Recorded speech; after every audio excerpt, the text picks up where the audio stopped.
নওগাঁর আত্রাই উপজেলায় স্বামী রিপনের বাড়িতে স্ত্রীর মর্যাদার দাবিতে মিলি নামে এক তরুণী ৩ দিন ধরে অনশন করছেন।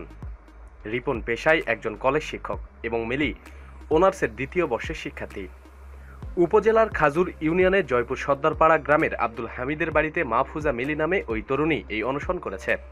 মাহফুজা মিলি রাজশাহী জেলার পুটিয়া উপজেলার সাতারপাড়া গ্রামের বোরহান উদ্দিনের মেয়ে। স্ত্রীর অধিকার পেতে স্বামী রিপন সর্দারের বাড়িতে অবস্থান নেওয়ায় স্বামীর আত্মীয়স্বজন তাকে শারীরিক নির্যাতন করে তাড়িয়ে দিয়েছে বলে অভিযোগ করা হয়। মঙ্গলবার বিকাল থেকে প্রতিবেশী আব্দুল রাজ্জাকের বাড়িতে আশ্রয় নিয়েছে ওই তরুণী। ঘটনার পর থেকে রিপন বাড়িতে নেই। স্থানীয় সূত্রে জানা যায় ২ বছর আগে রিপন সর্দারের সঙ্গে মোবাইল ফোনে প্রথমে বন্ধুত্ব হয়। এই সম্পর্ক থেকে প্রেমের সম্পর্ক গড়ে ওঠে। গত ৩ মাস আগে পরিবারের অসম্মতিতে আব্দুল হামিদের ছেলে রিপন সর্দারকে বিয়ে করে। এরপর নওগাঁ শহরের একটি ভাড়া বাসায় কিছুদিন বসবাস করে মিলি তার বাবার বাড়িতে চলে যায়।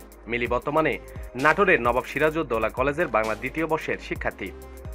রিপন আত্রাই উপজেলার বাড়াইখান্দা টেকনিক্যাল অ্যান্ড বিজনেস ম্যানেজমেন্ট কলেজের শিক্ষক।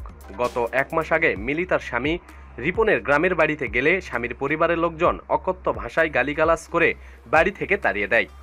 সর্বশেষ গত ৩০শে এপ্রিল স্ত্রী অধিকার দাবিতে আবারও রিপনের গ্রামের বাড়িতে গেলে ছোট বোন সীমা, চাচা বারেক ও তার স্ত্রী শারীরিক নির্যাতন করে বাড়ি থেকে বের করে দেয়। গত ৩ দিন থেকে মিলিকে শারীরিক নির্যাতন করা হয়েছে বলেও জানা যায়। অবশেষে মিলি প্রতিবেশী আব্দুল রাজ্জাকের বাড়িতে আশ্রয় নিয়েছে। তবে রিপন অন্য জায়গায় বিয়ে করার কথা থাকায় মিলিকে স্ত্রী বলে স্বীকার করা হচ্ছে না।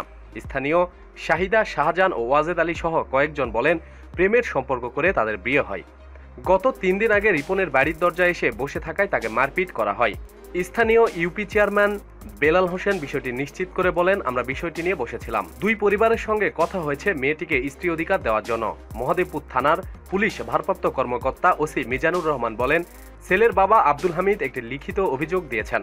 বলেছেন অপরিচিত এক মেয়ে স্ত্রীর অধিকার দাবিতে তার বাড়িতে অবস্থান নিয়েছে। ঘটনাস্থলে পুলিশ পাঠানো হলে বিয়ের কাগজপত্র দেখে প্রমাণিত হয় মেয়েটি তার ছেলের স্ত্রী। প্রতিদিন সব খবরাখবরের জন্য সাথে থাকুন এবং সাবস্ক্রাইব করুন। ধন্যবাদ।